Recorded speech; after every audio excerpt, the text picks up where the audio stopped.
The federal government's decision last week not to contribute to the co-investment in SPC Ardmona, apart from being rankly dishonest and driven by the right-wing nutters in the coalition, signals were sent loud and clear that we're entering a very dangerous era for rural and regional Australia and Australian workers. The decision was made despite strong advocacy and support from the local member for Murray, Dr Sharman Stone, herself a Liberal, and several rural and regional members of Parliament, a co-investment pledge from the Victorian Government, a Productivity Commission report and an independent inquiry which included successful businessman Dick Warburton. The decision was appalling for rural and regional Australia, and the language used as the Prime Minister barefaced lied to the country at his press conference to justify the decision is also an ominous sign for Australian workers. The simple facts are this: the decision was driven by the right-wing economic extremists in the party who rolled the more sensible and balanced moderate members. It had absolutely nothing to do with any other factor. This is a real problem, as it always is with the extreme left and the extreme right. They just don't get it. They cannot see through their ideologically impaired brains that sometimes a middle ground needs to be sought. Unlike Abbott's attempt to deflect blame from the government and blame it on the SPC workforce in relation to their EBA and over-award payments, it had nothing to do with that at all. The PM knew before he spoke to the media that SPC had given a pledge that not 1 cent of money was being sought for wages. It was all for plant upgrade to enable new and existing product to be produced more cheaply. The Prime Minister barefaced lied when he blamed the EBA and workers' conditions on the company's woes, and this in itself is a major concern.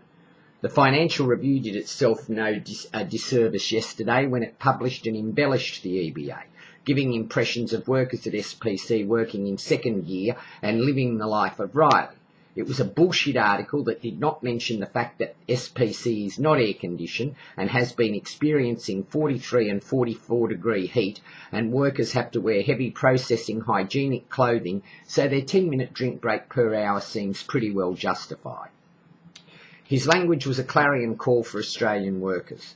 The extreme right loathed the fact that workers get paid any wage above subsistence levels.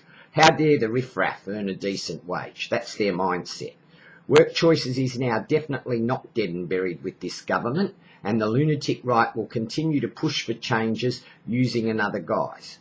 Furthermore, the economic dries in the party would not know shit from clay unless they put it in their mouth when it comes to rural and regional businesses, and the importance of maintaining them and the infrastructure that depends on them.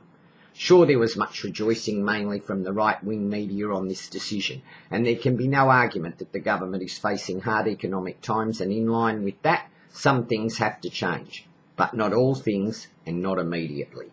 Being from the bush, I've seen it all before. I was there with a current affair the day Mountain Maid disappeared from the fruit and vegetable canning landscape in Batlow. I walked through the factory with manager Boris Kovacs, saw the look on the staff's faces and saw the inherent fallout from the closure. Batlow died. Thousands of stone fruit, apple trees were bulldozed, workers left the town, farmers walked, and the huge expanse of the factory, admin block, railway siding, holding ponds, now lays there like some sort of Chernobyl wasteland. Within weeks, Fruits of Batlow, then the largest stone fruit gardening shed in the southern hemisphere, went bust. Farmers could not justify the expense of shipping their canning fruit to, ironically, SPC in Shepparton, several hundred kilometres away, which was the next available processing option for them.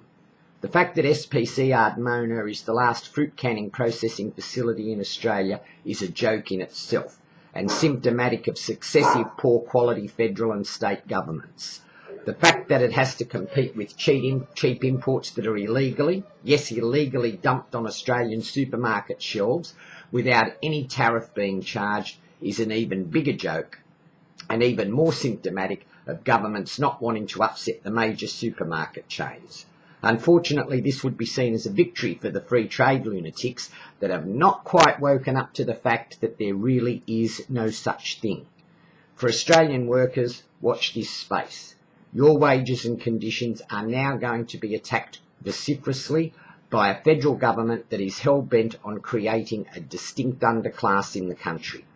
Furthermore, rural and regional Australians need to start pressing the heads of their national and country coalition members to ensure the bush is not the first casualty of the move to the extreme right this government's taking. Start electing independents. Start by sending a clear message to this government that the bush is more than some iconic place that can't be upgraded and needs to be consigned to the pages of Australian folklore. I couldn't possibly recommend anyone vote for Labor, as you just replace one pack of arseholes with members of a gang. Dr. Stone was very forthright in her assessment of the decision and has done a great job for her constituency. Maybe it is time for her to hold the seat as an independent. I'm pretty sure if SPC walks, Shepparton is dead and buried, and despite all her good work, she would find it very difficult to retain the seat, despite her margin at the next federal election if she ran under the coalition banner. And if Shepparton dies, the monetary cost to the government will be far greater than the $25 million it was asked to tip into SPC.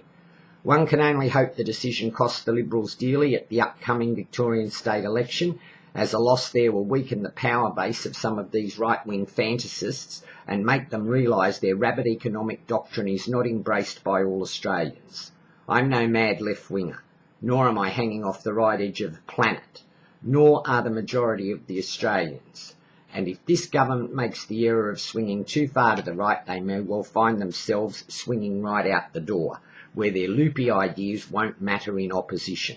In the meantime, Tony Abbott needs to stop being a good Catholic and start telling the truth, as the lies he told last week did not have the shelf life of yogurt, and he was even given up by a member of his own party for the lying.